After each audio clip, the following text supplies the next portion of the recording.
Nong Ho. Good afternoon. It is a great honor for me to be here in Shanghai and to have this opportunity to speak with all of you. I'd like to thank Fudan University's President Yang for his hospitality and his gracious welcome. I'd also like to thank our outstanding Ambassador, John Huntsman, who exemplifies the deep ties and respect between our nations. I don't know what he said, but I hope it was good. What I'd like to do is to make some opening remarks, and then what I'm really looking forward to doing is taking questions, not only from students who are in the audience, but also we've received questions online, which will be asked by some of the students who are here in the audience, as well as by Ambassador Huntsman. And I am very sorry that my Chinese is not as good as your English, but I am looking forward to this chance to have a dialogue. This is my first time traveling to China, and I'm excited to see this majestic country. Here in Shanghai, we see the growth that has caught the attention of the world, the soaring skyscrapers, the bustling streets, and entrepreneurial activity. And just as I'm impressed by these signs of China's journey to the 21st century, I'm eager to see those ancient places that speak to us from China's distant past. Tomorrow and the next day, I hope to have a chance when I'm in Beijing to see the majesty of the Forbidden City and the wonder of the Great Wall. Truly, this is a nation that encompasses both a rich history and a belief in the promise of the future. The same can be said of the relationship between our two countries. Shanghai, of course, is a city that has great meaning in the history of the relationship between the United States and China. It was here 37 years ago that the Shanghai Communique opened the door to a new chapter of engagement between our governments and among our people. However, America's ties to this city and to this country stretch back further, to the earliest days of America's independence. In 1784, our founding father, George Washington, commissioned the Empress of China, a ship that set sail for these shores so that it could pursue trade with the Qing dynasty. Washington wanted to see the ship carry the flag around the globe and to forge new ties with nations like China. This is a common American impulse, the desire to reach for new horizons and to forge new partnerships that are mutually beneficial. Over the 2 centuries that have followed, the currents of history have steered the relationship between our countries in many directions.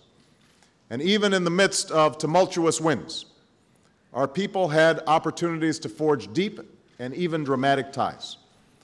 For instance, Americans will never forget the hospitality shown to our pilots who were shot down over your soil during World War II and cared for by Chinese civilians who risked all that they had by doing so. And Chinese veterans of that war still warmly greet those American veterans who returned to the sites where they fought to help liberate China from occupation. A different kind of connection was made nearly 40 years ago, when the frost between our countries began to thaw through the simple game of table tennis. The very unlikely nature of this engagement contributed to its success because, for all our differences, both our common humanity and our shared curiosity were revealed. As one American player described his visit to China, the people are just like us. The country is very similar to America, but still very different. Of course, this small opening was followed by the achievement of the Shanghai Communique and the eventual establishment of formal relations between the United States and China in 1979. And in 3 decades, just look how far we have come. In 1979, trade between the United States and China stood at roughly $5 billion.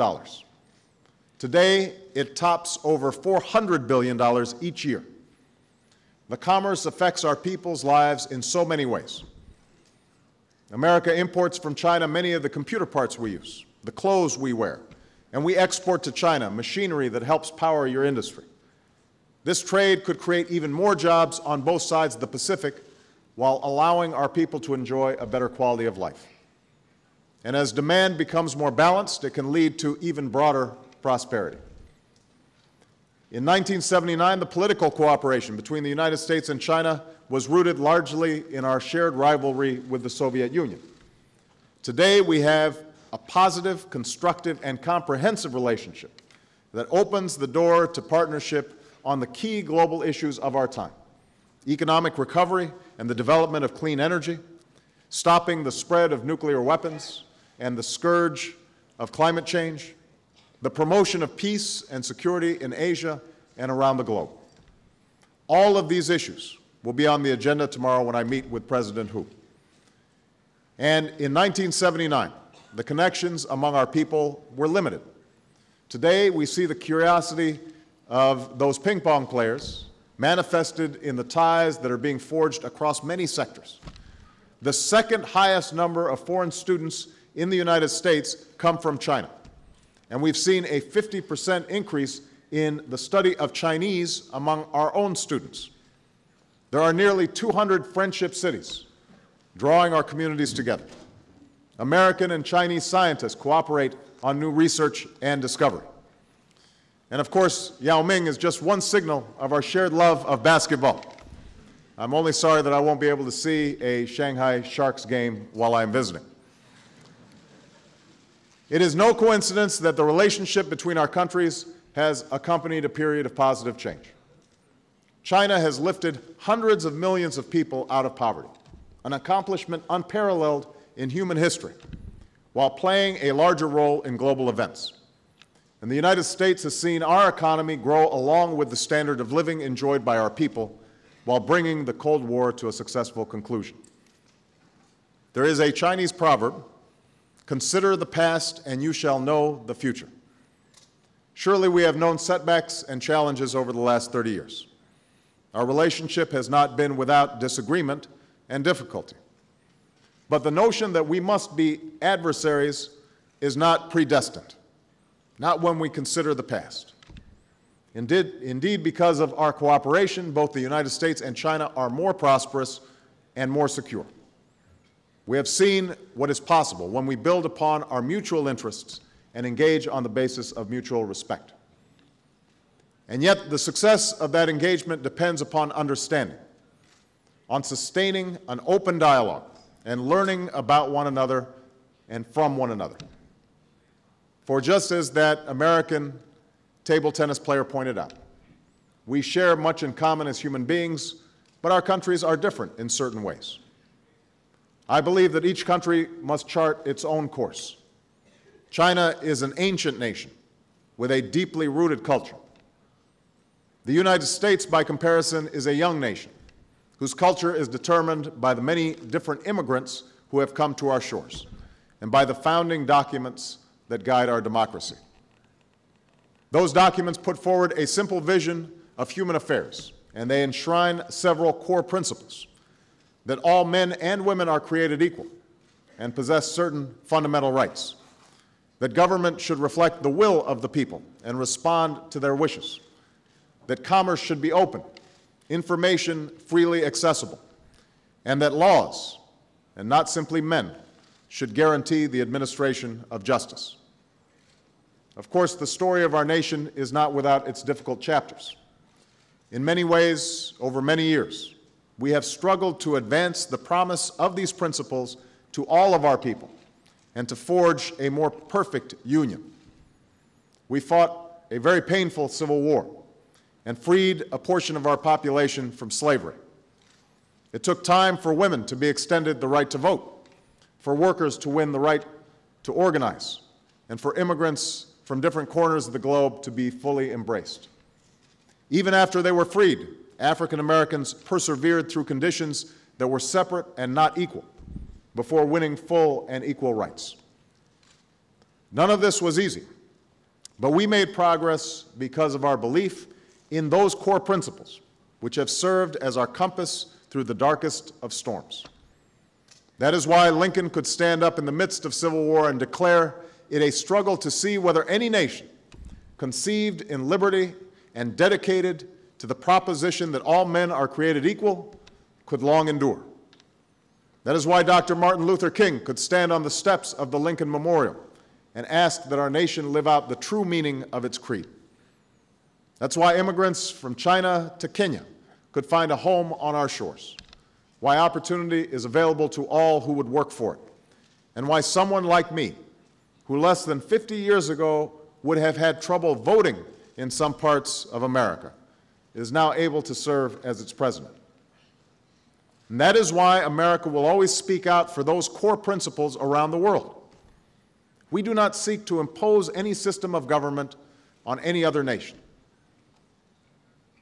But we also don't believe that the principles that we stand for are unique to our nation.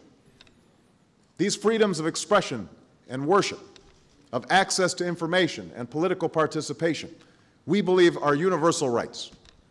They should be available to all people, including ethnic and religious minorities, whether they are in the United States, China, or any nation. Indeed, it is that respect for universal rights that guides America's openness to other countries, our respect for different cultures, our commitment to international law, and our faith in the future. These are all things that you should know about America. I also know that we have much to learn about China. Looking around at this magnificent city and looking around this room, I do believe that our nations hold something important in common, and that is a belief in the future. Neither the United States nor China is content to rest on our achievements. For while China is an ancient nation, you are also clearly looking ahead with confidence, ambition, and a commitment to see that tomorrow's generation can do better than today's. In addition to your growing economy, we admire China's extraordinary commitment to science and research, a commitment borne out in everything from the infrastructure you build to the technology you use. China is now the world's largest internet user, which is why we were so pleased to include the internet as part of today's event. This country now has the world's largest mobile phone network, and it is investing in the new forms of energy that can both sustain growth and combat climate change. And I'm looking forward to deepening the partnership between the United States and China in this critical area tomorrow. But above all, I see China's future in you, young people whose talent and dedication and dreams will do so much to help shape the 21st century. I've said many times that I believe that our world is now fundamentally interconnected.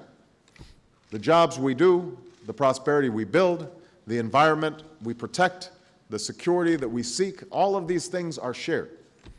And given that interconnection, power in the 21st century is no longer a zero-sum game. One country's success need not come at the expense of another. And that is why the United States insists we do not seek to contain China's rise. On the contrary, we welcome China as a strong and prosperous and successful member of the community of nations, a China that draws on the rights, strengths, and creativity of individual Chinese like you. To return to the proverb, consider the past. We know that more is to be gained when great powers cooperate than when they collide. That is a lesson that human beings have learned time and again, and that is the example of the history between our nations. And I believe strongly that cooperation must go beyond our government. It must be rooted in our people, in the studies we share, the business that we do, the knowledge that we gain, and even in the sports that we play. And these bridges must be built by young men and women just like you and your counterparts in America. That's why I'm pleased to announce that the United States will dramatically expand the number of our students who study in China to 100,000. And these exchanges mark a clear commitment to build ties among our people as surely as you will help determine the destiny of the 21st century. And I'm absolutely confident that America has no better ambassadors to offer than our young people. For they, just like you, are filled with talent and energy and optimism about the history that is yet to be written. So let this be the next step in the steady pursuit of cooperation that will serve our nations and the world. And if there is one thing that we can take from today's dialogue, I hope that it is a commitment to continue this dialogue going forward. So thank you very much, and I look forward now to taking some questions for all of you. Thank you very much.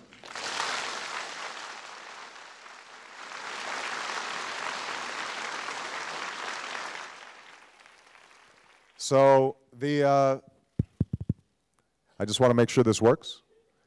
This is a tradition, by the way, that is very common in the United States of these town hall meetings. And what we're going to do is I will just, if you are interested in asking a question, you can raise your hands. I will call on you. And then I will alternate between a question from the audience and an internet question from one of the students who prepared the questions, as well as I think Ambassador Huntsman may have a question that we were able to obtain from the website of our embassy. So let me begin, though, by seeing, and what I'll do is I'll call on a boy and then a girl, and then so we'll go back and forth so that you know it's fair. All right? So I'll start with this young lady right in the front. Here, why don't we wait for this microphone so everyone can hear you? And what's your name? My name is Chen Xi, and I'm a student from Fudan University. Shanghai and Chicago have been the sister cities since 1985, and these two cities have conducted a wide range of economic, political, and cultural exchanges. So what measures will you take to deepen this close relationship between cities of the United States and China? And Shanghai will hold the World Exposition next year. Will you bring your family to visit the expo? Thank you. Well, thank you very much for the question. I was just having lunch before I came here with the mayor of Shanghai, and he told me that he has had an excellent relationship with the city of Chicago, my hometown, that he's visited there twice, and I think it's wonderful to have these exchanges between cities. One of the things that I discussed with the mayor is how both cities can learn from each other on strategies around clean energy, because one of the issues that ties China and America together is how, with an expanding population and a concern for climate change, that we are able to reduce our carbon footprint. And obviously, in the United States and many developed countries, per capita, per individual, they are already using much more energy than each individual here in China. But as China grows and expands, it's going to be using more energy as well. So both countries have a great interest in finding new strategies. We talked about mass transit and the excellent rail lines that are being developed in Shanghai. I think we can learn in Chicago some of the, and in the United States, some of the fine work that's being done on high-speed rail. In the United States, I think we are learning how to develop buildings that use much less energy, that are much more energy efficient. And I know that with Shanghai, as I traveled and I saw all the cranes and all the new buildings that are going up, it's very important for us to start incorporating these new technologies so that each building is energy efficient when it comes to lighting, when it comes to heating. And so it's a terrific opportunity, I think, for us to learn from each other. I know this is going to be a major focus of the Shanghai World Expo, is the issue of clean energy, as I learned from the mayor. And so I would love to attend. I'm not sure yet what my schedule is going to be, but I'm very pleased that we're going to have an excellent U.S. pavilion at the Expo, and I understand that we expect as many as 70 million visitors here, so it's going to be very crowded and it's going to be very exciting. Chicago has had 2 World Expos in its history, and both of those expos ended up being tremendous boosts for the city. So I'm sure the same thing will happen here in Shanghai. Thank you. Well, why don't we get one of the questions from the internet? Okay. And introduce yourself in case you're... Hello. Oh, that's amazing. So shall I say it in Chinese first, then repeat it in English again? Yes. Okay. 亲爱的总统先生。 I'm Qian Wentao from Shanghai Jiaotong University. I want to pose a question from the internet. I want to thank you, Mr. President, for visiting China in your first year in office and exchange views with us in China. I want to know what are you bringing to China in your visit to China this time, and what will you bring back to the United States?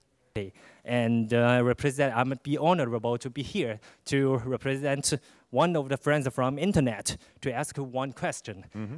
Firstly, thanks for visiting China at the first year of your presidency. And my question is, what have you, in this Chinese trip, what have you brought to China? And what do you want from China? Thank you. Okay. Well, the main purpose of my trip is to deepen my understanding of China and its vision for the future. I have had several meetings now with President Hu. We participate together in the G20 summit that was dealing with the economic financial crisis. We have had consultations about a wide range of issues. But I think it's very important for the United States to continually deepen its understanding of China, just as it's important for China to continually deepen its understanding of the United States. In terms of what I'd like to get out of this meeting or this visit, in addition to having the wonderful opportunity to see the Forbidden City and the Great Wall, and to meet with all of you, these are all highlights. Oh. These are all highlights, but in addition to that, the discussions that I intend to have with President Hu speak to the point that Ambassador Huntsman made earlier, which is there are very few global challenges that can be solved unless the United States and China agree. So let me give you a specific example, and that is the issue we were just discussing of climate change. The United States and China are the world's two largest emitters of greenhouse gases, of carbon that is causing the planet to warm. Now, the United States, as a highly developed country, as I said before, per capita consumes much more energy and emits much more greenhouse gases for each individual than does China. On the other hand, China is growing at a much faster pace, and it has a much larger population. So unless both of our countries are willing to take critical steps in dealing with this issue, we will not be able to resolve it. There's going to be a Copenhagen conference in December in which world leaders are trying to find a recipe so that we can all make commitments that are differentiated, so each country would not have the same obligations. Obviously, China, which has much more poverty, should not have to do exactly the same thing as the United States, but all of us should have these certain obligations in terms of what our plan will be to reduce these greenhouse gases.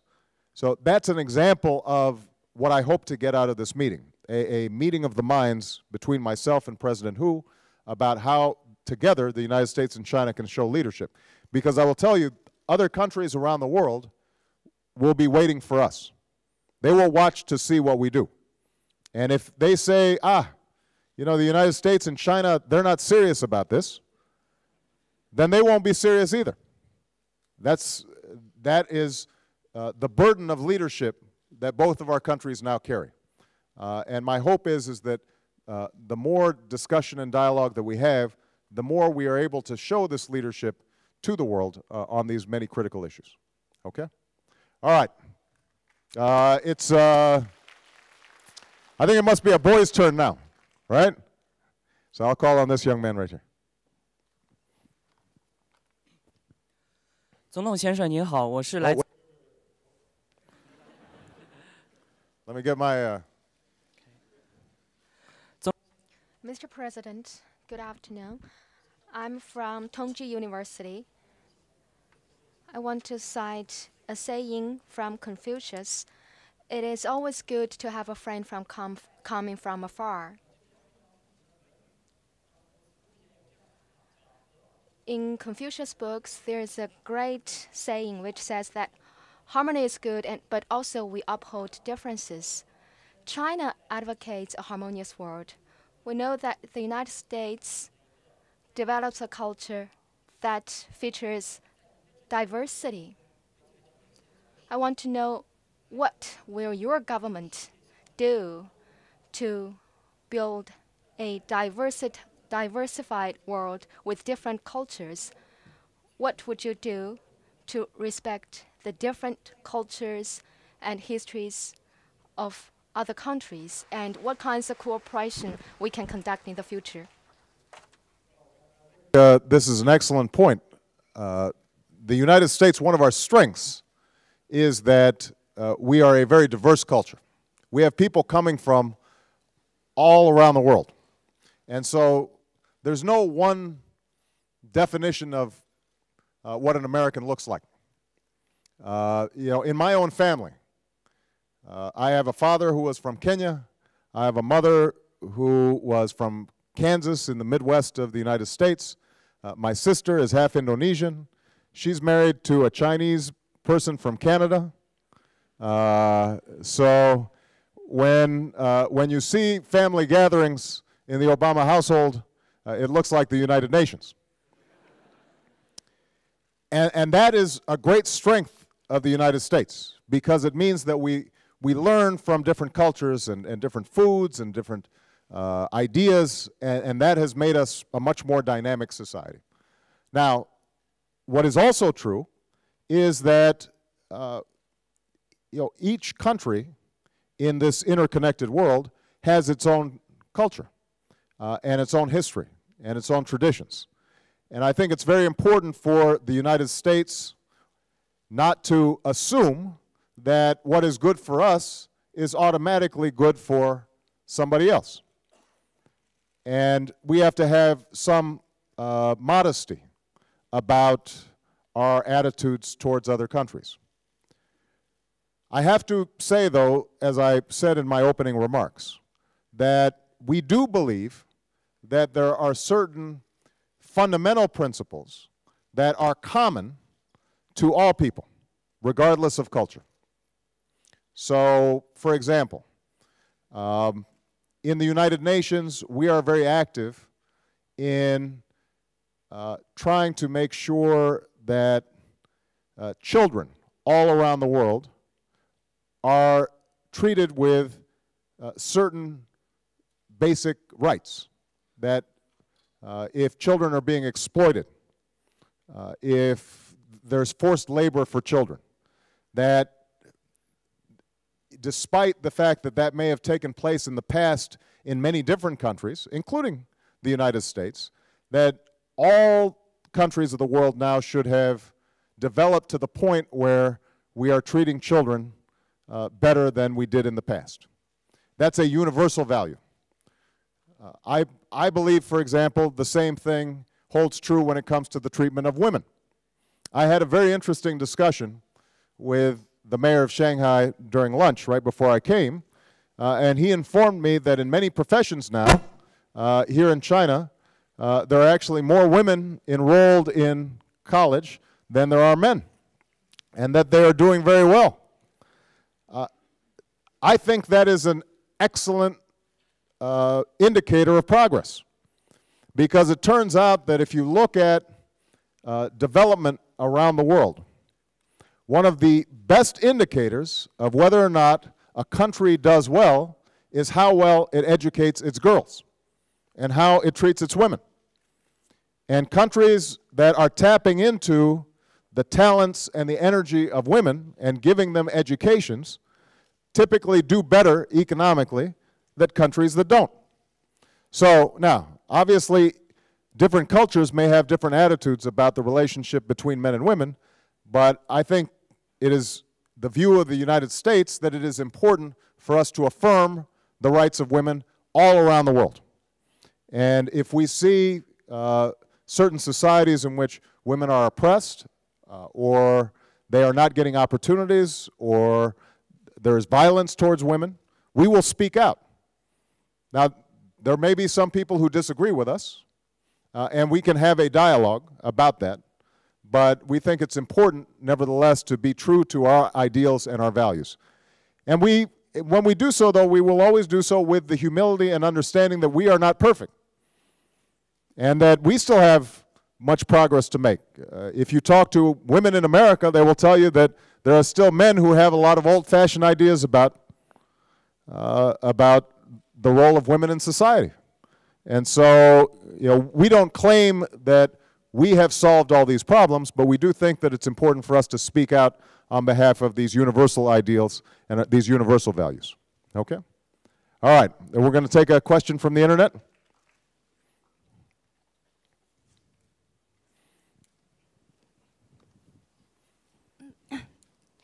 Hello, Mr. President. It's a great honor to be here and meet you in person. Thank you. My name is Zhang Xin. I'm from Shanghai International Studies University. I'll be reading a question selected on the internet to you. And this question is from somebody from Taiwan. In his question, he said, I come from Taiwan. Now I am doing business on the mainland. And due to improved cross-strait relations in recent years, my business in China is doing quite well. So when I heard the news that some people in America would like to propose continue selling arms and weapons to Taiwan, I began to get pretty worried. I worry that this may make our cross-strait relations suffer. So I would like to know if, Mr. President, are you supportive of improved cross-strait relations? And although this question is from a businessman, actually it's a question of keen concern to all of us young Chinese students. So we'd really like to know your position on this question. Thank you. Thank you.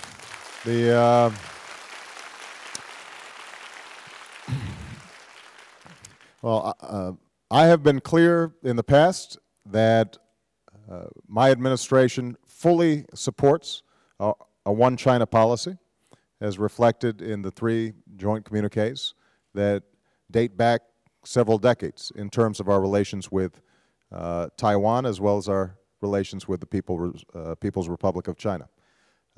We don't want to change that policy and that approach. I am very pleased with the reduction of tensions and the improvement in cross-strait relations. And it is my deep desire and hope that we will continue to see great improvement between Taiwan and the rest of, and the People's Republic in resolving many of these issues. One of the things that I think that the United States, in terms of its foreign policy and its policy with respect to China, is always seeking is ways that through dialogue and negotiations, problems can be solved. We always think that's the better course. And I think that economic ties and commercial ties that are taking place in this region are helping to lower a lot of the tensions that date back before you were born, or even before I was born. Now, there are some people who still look towards the past when it comes to these issues, as opposed to looking towards the future. I prefer to look towards the future. And as I said, I think the commercial ties that are taking place, there's something about when people think that they can do business and make money that makes them think very clearly and not worry as much about ideology. And I think that that's starting to happen in this region, and we are very supportive of that process. Okay? Let's see, it's a girl's turn now, right? Yes, right there. Yes. Hold on, let's get whoops. I'm sorry, they took the mic back here. I'll call on you next. Go ahead, and then I'll go up here later. Go ahead. No, please. Okay. Thank you. I'll call on you later. No, I'll call on her first, and then I'll call on you afterwards. Go ahead. Okay, thank you. Mr. President, I'm a student from Shanghai Jiaotong University. Since you have, I have a question concerning the Nobel Prize for Peace. In your opinion, what's the main reason that you were honored the Nobel Prize for Peace? And will it give you more responsibility and pressure to more pressure and responsibility to promote the world peace? And will it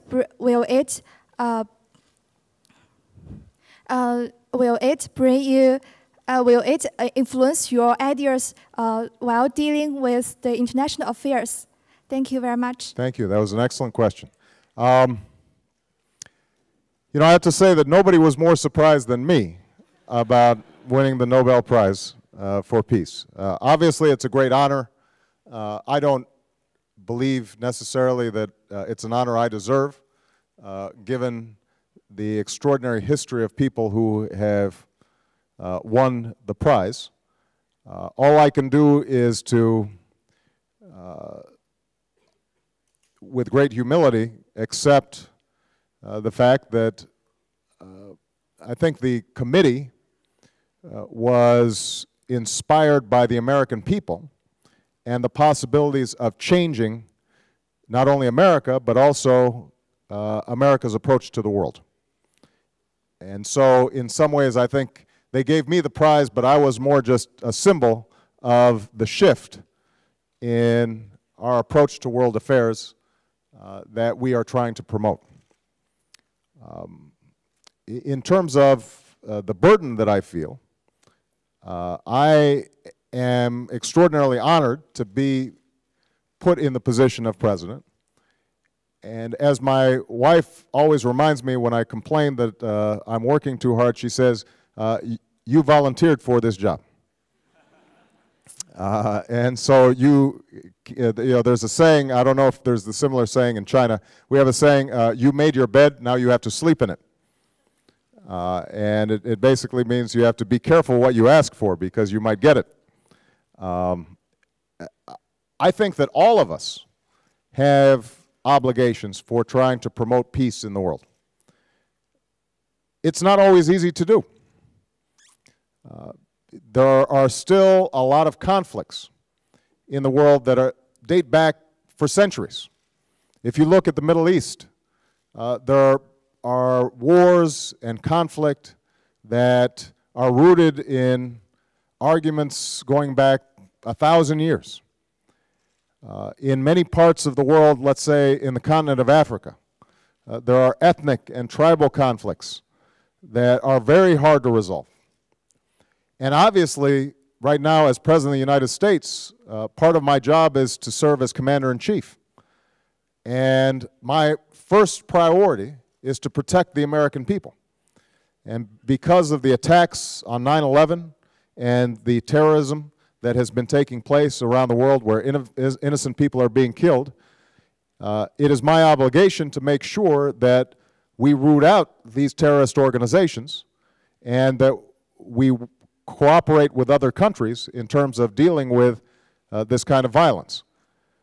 Nevertheless, although I don't think that we can ever completely eliminate violence between nations or between peoples, I think that we can definitely reduce the violence between peoples through dialogue, through the exchange of ideas, through greater understanding between peoples and between cultures, and particularly now when just one individual can detonate a bomb that causes so much destruction, it is more important than ever that we pursue these strategies for peace. You know, technology is a powerful instrument for good, but it has also given the possibility for just a few people to cause enormous damage. And you know, that's why I'm hopeful that in my meetings with President Hu and on an ongoing basis, both the United States and China can work together to try to reduce conflicts that are taking place. We have to do so, though, also keeping in mind that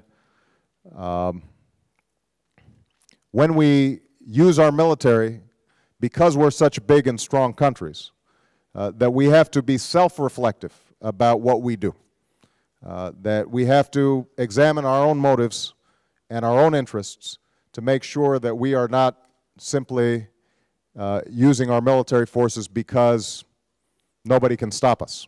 That's a burden that great countries, great powers have, is to act responsibly in the community of nations. My hope is that the United States and China together can help to create an international norms that reduce conflict around the world. Okay? All right. John, I'm going to call on my ambassador because I think he has a question that was generated through the website of our embassy. This was selected, though, by, I think, one of the members of our U.S. press corps, so that... That's right. And not surprisingly, in a country with 350 million internet users and 60 million bloggers, do you know of the firewall? And second, should we be able to use Twitter freely, is the question.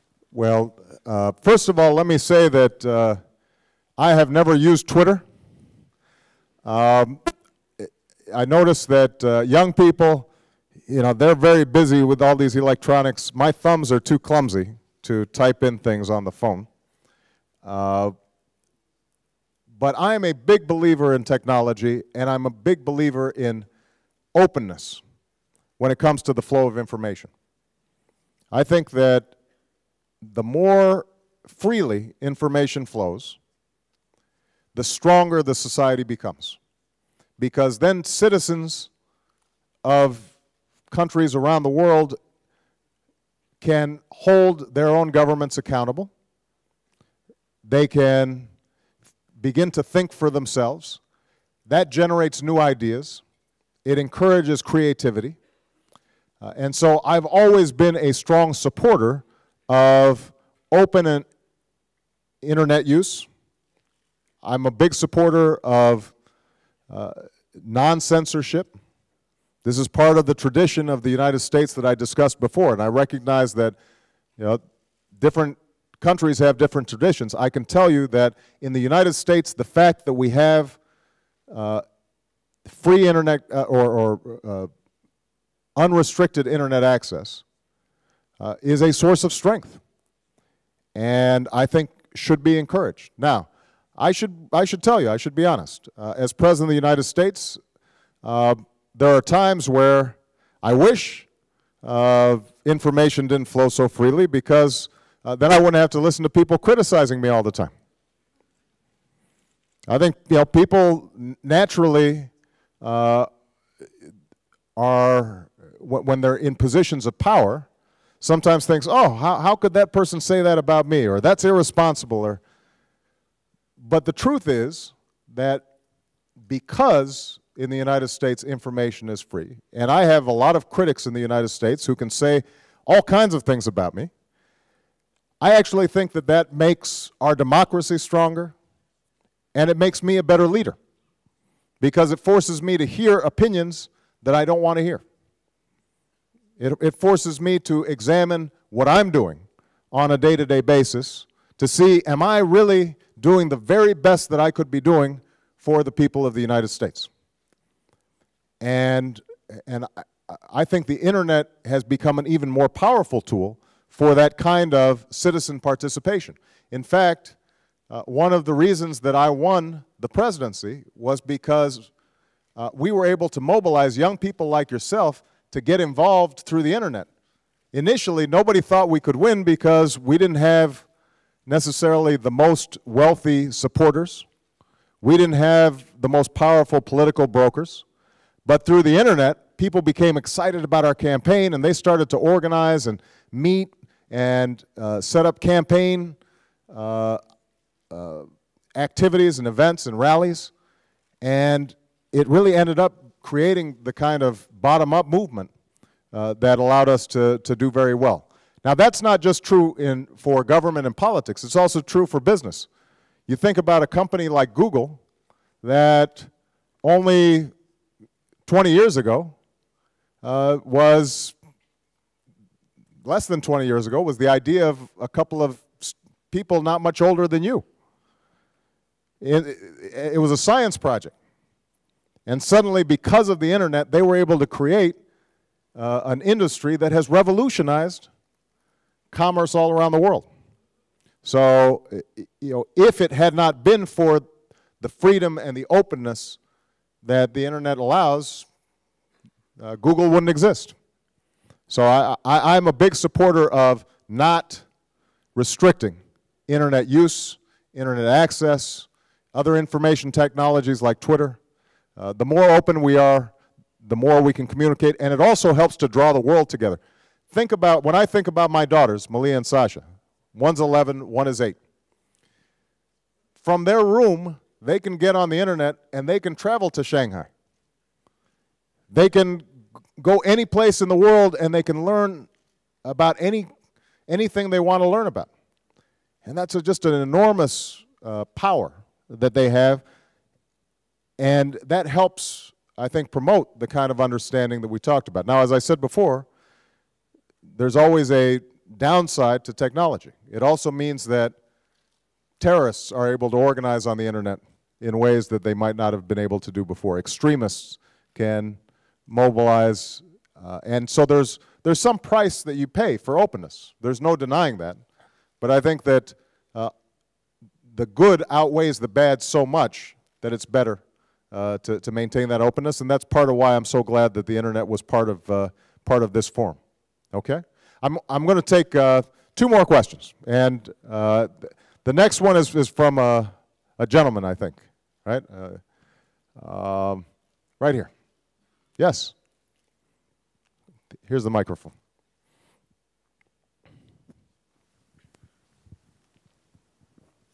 First, I'd like to say that it is a great honor for me to stand here to ask you the questions.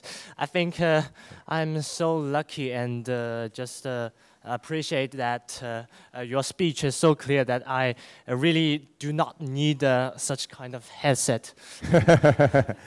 And here comes the question. My name is Zhu Yuantian from Fudan University School of Management, and I would like to ask you the question is that now that someone has asked you something about the Nobel Peace Prize, but I will not ask you in the same aspect. I want to ask you in the other aspect that since it is very hard for you to get such kind of honorable prize, and I wonder, and we all wonder that how you struggle to get it, and what's your university college education that brings you to get such kind of prizes, and we are very curious about it, and we'd like to invite you to share with us your campus education experiences so as to go on the road of success. Well, first of all, let me tell you that I don't know if there's a curriculum or course of study that leads you to win the Nobel Peace Prize. So I can't guarantee that.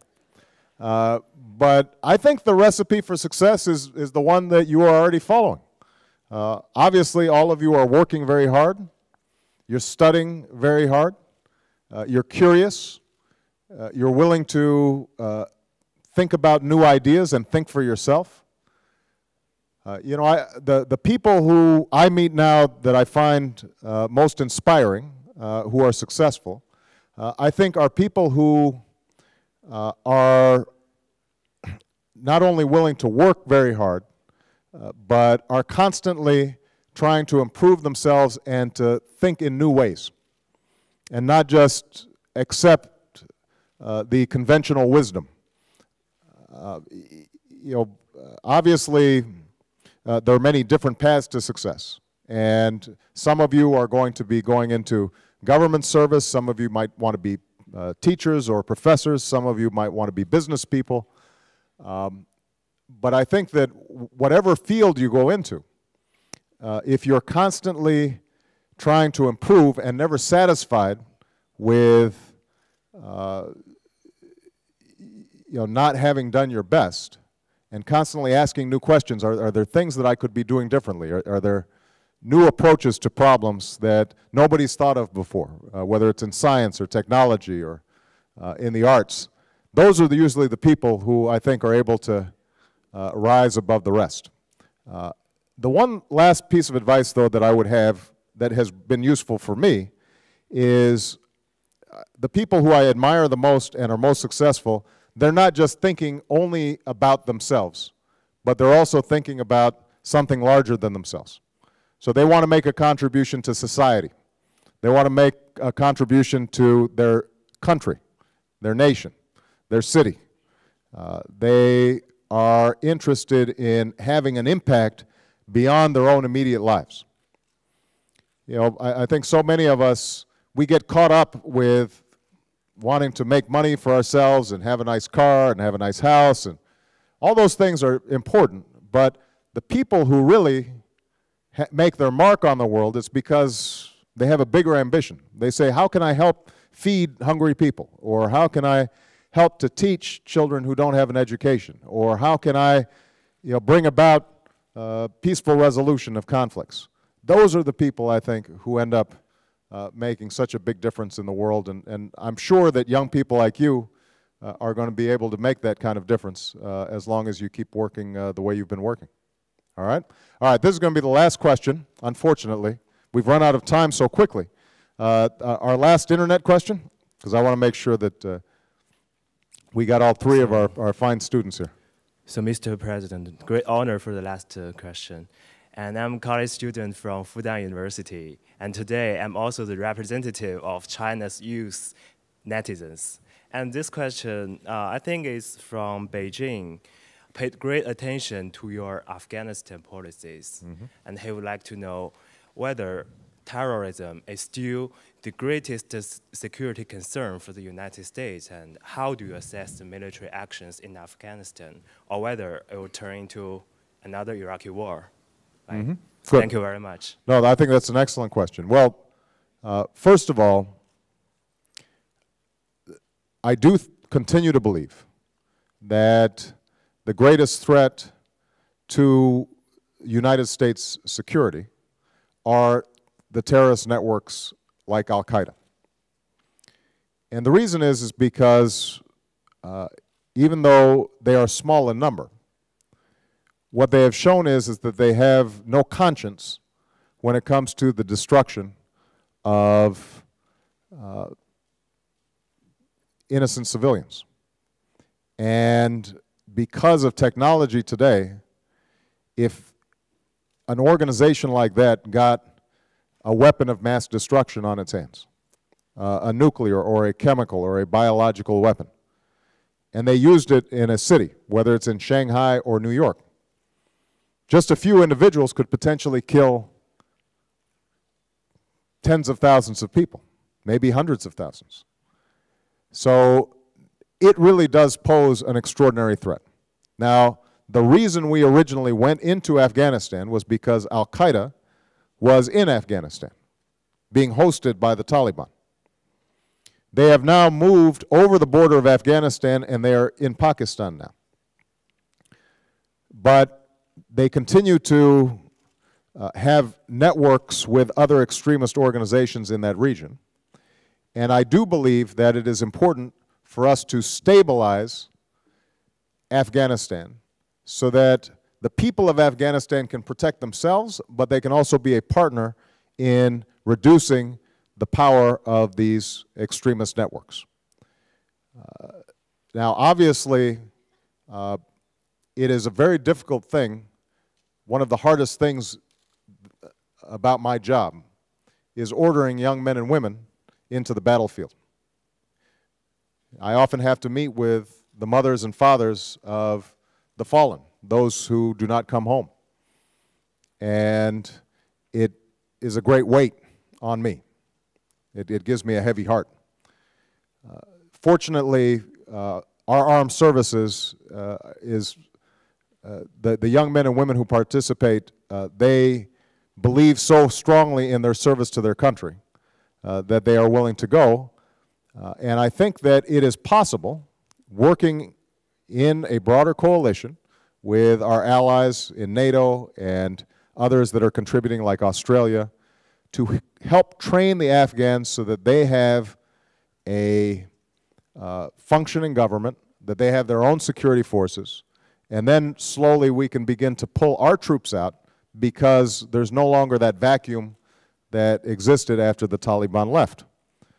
But it's a difficult task. It's not easy.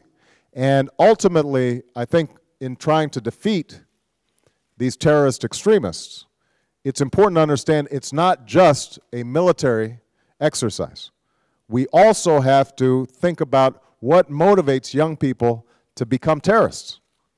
Why would they become suicide bombers? And although there are obviously a lot of different reasons, including, I think, the perversion of religion in thinking that somehow these kinds of violence acts are appropriate. Part of what's happened in places like Pakistan and Afghanistan is these young people have no education, they have no opportunities, and so they see no way for them to move forward in life, and that leads them into thinking that this is their only option.